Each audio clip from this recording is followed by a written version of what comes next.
Carolyn here wanted us to do a background check on her neighbor. You didn't say it right. Caroline. Hey, Caroline.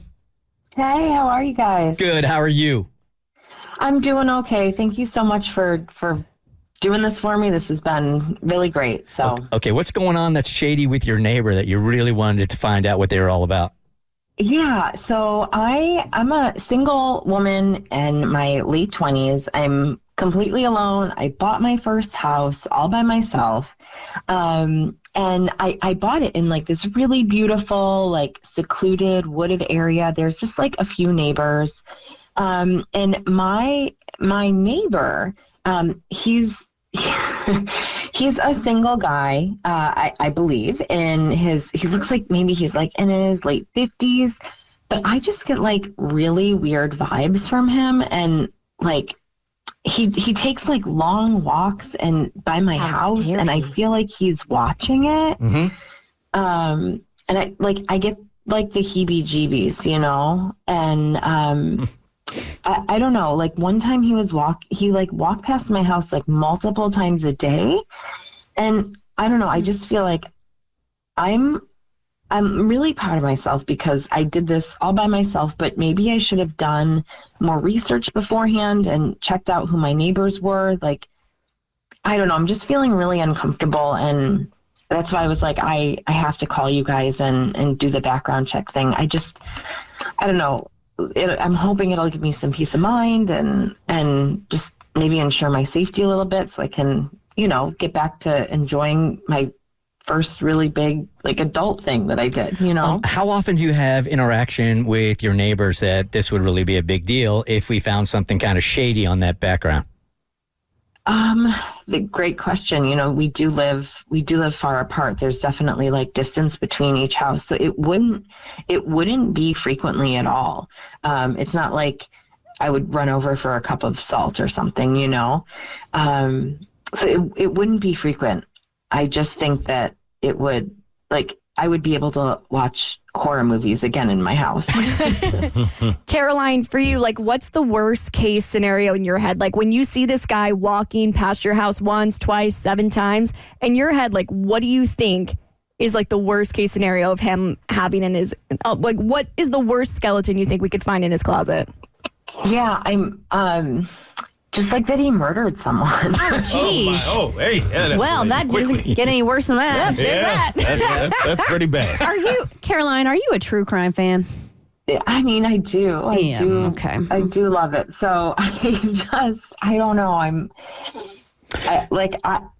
My anxiety is just kind of like out of control about it. So I don't know. But I also was taught to trust your gut, you know, and if something feels off, maybe it's off. And so I want to kind of put this feeling to rest. So would you say that this is common for you? Do you normally have these suspicions about people, or is this something that genuinely is like a this guy type of thing? No, it's this guy. I mean, I'm a high functioning anxiety person, so I don't normally judge people when I'm seeing them, but I think it's mostly because I live in like a private, secluded, wooded area, and I do watch a lot of true crime. Mm-hmm. So, yeah. Caroline, my dear friend, from one high-functioning anxiety person to another, but this one over here is on meds. Not sure what your stance is over there. And also, I love true crime. This very well could just be a sweet elderly man that likes to take walks. With a hockey mask on. No, it's not wearing a hockey mask. Yeah, but I mean, I think it's not really sad, but haven't you guys had thoughts before that there's somebody in your life that if you found out they had murdered somebody, you wouldn't be entirely shocked? No. Yes. In your neighborhood? In your life. My life. Is there somebody in either your work life, an acquaintance, or somebody you know that had you found out somehow, some way that they killed a person, you'd be surprised but not shocked? I can honestly say murder, yeah, I would be shocked. I know someone I wouldn't be too shocked. I wouldn't be. I think we might be thinking of the same I thing. think so too. Who are y'all hanging out with? Surprised, not shocked. Yeah, exactly. All right, Caroline, we did do the background check, so we will answer 2 questions for you. One right now. Caroline, I can tell you that roses really do smell like poo-poo. And secondly, we will answer in a couple of minutes, is the neighbor an axe murderer? Background check next on The Bert Show. The Bert Show. Caroline was telling us a couple of minutes ago, there's just something about him that she's just not comfortable with. And she kind of lives in a rural area, in a house in the woods. It's like everything a horror movie is supposed to be, right? Her house is amongst a whole bunch of trees by itself down a long driveway.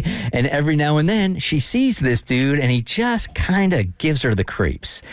So rather than go and hire a private investigator herself, we have made the offer to any of you guys. If you want us to do the background check, we got a guy. We got a guy that'll do it for you, and we'll give you the results on The Bert Show. All right, Caroline, are you ready to find out what we found out about this neighbor of yours? I think so, yes. All right, so worst case scenario is he killed somebody. Okay? What? Is that he killed somebody in You his said past. that. Caroline's That came words. from you. Right? Yes, I know, but I thought you were telling me that actually happened. And I was like, No. oh, God, I have to move right now. Yeah, no. That hasn't happened until he hears this call. Oh, my God. He does know where you live. All right, Tommy, you want to take it from here? Caroline, Tommy is our show director, and he is the one that is in touch with the private investigator who did all the background check. And I have the PI's report hot off the press. First up, criminal records. There were no criminal records found in the subject's name, which means he's innocent or he hasn't been caught yet. He's just moved from a different city for sure. They just haven't caught up to Man, him. it's good. Employment history. The subject is identified as an artist. Oh, an axe murdering artist. He likes to paint with his victim's blood. Oh, my God, you guys. Limited employment information was available due to a potentially self-employed or freelance nature work. I bet. Being an artist. Grifter murderer. Financial records. He's had no bankruptcies or significant financial issues found, so he is a fiscally responsible criminal. Marriage records indicate that he did get married in 2001. No divorce records were found. Further research reveals that the subject's wife passed away in 2014. Her body passed away. Her body was never found. Stop it, Tommy. That was not in the report. Maybe he's just a lonely widower. And that's why he has to take long walks because the home, like being home, reminds him of his dearly departed wife. Of course, he would be super lonely after he killed his wife. Okay. All right. All right. You think being lonely, he might turn to social media. We checked out his social media presence, and the subject maintains a Facebook page as the only ID'd social media presence. No personal pictures or posts about his life were found. The Facebook page primarily consists of meme posts with minimal personal information shared. Okay. Property ownership. He is the legal owner of the property at the address you gave us. No outstanding liens or property disputes detected. And legal records, no civil lawsuits or legal actions were involving this subject. So thus far, he's squeaky clean. So This is my suggestion, Caroline, Yeah. because nothing popped up. Just a man who lost his wife in 2014. Have you gone over to your house to introduce yourself and try to befriend him? his house. Yes. Not yet, no. He's probably on the other line wanting us to do a background check on I was you. about to say, he probably He's scared squeaky you at this clean. point. What's in your background? We want your social security number before we get off the phone. I think he's just a lonely old man. I have an idea. You should get a bunch of meat that you need frozen and tell him you haven't gotten a freezer yet and ask if he has a freezer that he can put it in. And if he does have So a I can see how freezer, big the freezer is. yeah. Well, if he says he doesn't have room, then I would be worried. Oh my gosh, you guys. Nah, he sounds squeaky clean. Even in the is. conclusion that Tommy provided for us, based on the research conducted, no significant red flags or concerning information, this is right from the PI, were uncovered regarding the subject. He's known to be an artist, has a stable financial standing, the subject's social media presence. Yeah, everything Tommy said. So, dude's squeaky clean. So, your gut's wrong on this one, unless he just hasn't been caught. Okay. Maybe Caroline do a little research about, because I'm Yeah. sure there's an obituary for his wife, and just go over and introduce yourself. All right, and also up my meds, I guess. Hey, you're safe, okay? Your spidey sense is off on this one.